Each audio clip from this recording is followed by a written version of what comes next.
Sveiki sugrįžę pirmąją paskutinės balandžio savaitės dieną.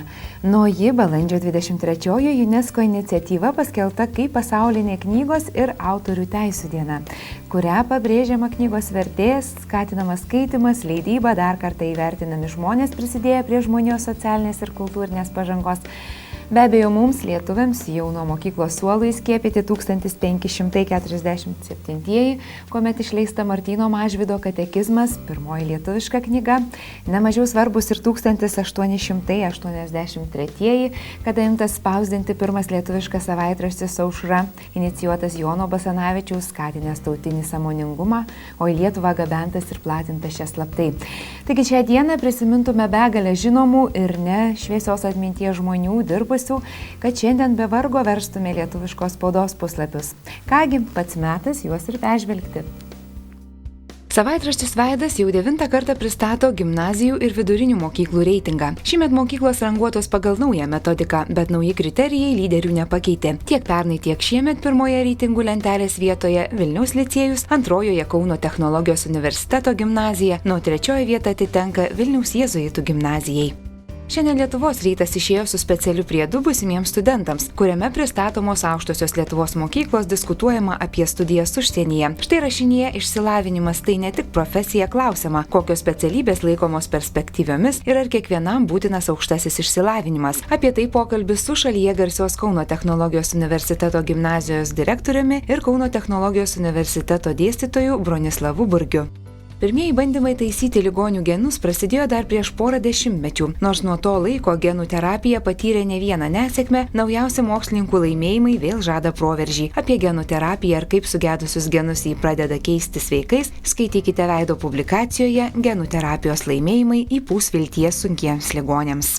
935 milijonai litų. Tiek mokesčių pernai sumokėjo beveik 300 įmonių veikiančių informacinių technologijų ir telekomunikacijų, restoranų ir kavinių, viešbučių ir turizmo, reklamos ir rinkodaros, žiniasklaidos bei finansų sektoriuose. O didžiausių mokesčių mokėtojų sąrašą patvirtina tendencija. Orlen Lietuva mokesčių sumoka daugiau nei visos minėtos 300 įmonių veikiančių ne pramonės sektoriuje. Analizė parodė, kad ten, kur karaliauja akcizai, mokesčiai liejasi laisvai, o ten, kur prabanga, jie sunkėsi po lašą. Apie tai verslo žiniose. Savaitgalį praūžė akcija Darom. Šiemet surinkome rekordinį skaičių šiukšlių – apie 5000 tonų. Tačiau dienraščio Respublikos teigimu šis rekordas kitąmet bus be abejonių viršytas dar keliomis tonomis. Ne todėl, kad bus dar aktyvesni akcijos dalyviai, o todėl, kad per metus dar labiau suaktyvės šiukšlintojai. Kiekvienas turime jausti atsakomybę už tai, kas dedasi mūsų aplinkoje ir ją tausoti kasdien, teigia prezidentė Dalia Grybauskaitė, taip pat dalyvavusi tradicinėje Darom 2012. Prezidentei šiukšlinimas kelia apmaudą. Iki šiol mūsų scenoje rodyti svečių spragtukai ir Gulbių ežerai nei iš tolo neprilygo išskirtiniam Rusijos klasikinio baleto renginiui šimtmečio baletai Kauno Žalgirio arenoje. Lietuvos žinios teigia, jog net 3 Rusijos teatrų 70 atlikėjų baletų trupė, kaip ir buvo žadėta, parodė 3 vienaveiksmius baletus – Šeherezadą, Fauno popietę ir Poloviečių šokius. Apie šio renginio įspūdžius ir pokalbius su atlikėjais skaitykite publikacijoje Baleto žvaigždėms publika šaukė bravo. Vakar krepšinio meka vadinamojoje Kauno sporto halėje paminėtas Lietuvos krepšinio 90-metis, rašo Vilniaus diena. Per iškilmingą renginį pagerbtos visos šalies krepšininkų kartos ir prisimintos iškiliausios Lietuvos pergalės. Lietuvos krepšinio gimtadieniu laikomi 1922 balandžio 23, kuomet šalyje sužaistos pirmosios krepšinio rungtynės. Renginyje šiai progai sukurtas istorinis siužetinis pasakojimas apie prieškario, pokario, nepriklausomybės bei šiandienos krepšinį. Nu, tęsdami knygų temą galime prisiminti ir su jomis susijusius rekordus, kuriais nenustoja stebinti knygų aistruoliai visame pasaulyje. Štai didžiausia Žemėje knyga iki šiol laikomas vadinamasis Klenkės atlasas. Šią 1,75 cm aukščio ir daugiau nei 1 metro pločio knygą Anglijos karaliui Karoliui II 1660 metais padovanojo olandų pirklys Johanesas Klenkė. Norėjo susitarnauti karaliaus palankumą. Atlasas išties įspūdingas, jį pakelti gali tik keli žmonės kartu. Turbūt esate matę ir pačių mažiausių knygų, net galinčių pralysti pro adatos skylutę. Štai kad ir šią 26 puslapių knygelę, kurioje iš eilės surašytos alfabeto raidės. Norint jas įžiūrėti, reikia turėti didinamąjį stiklą, nes jos matmenys nesiekia nei 3 mm.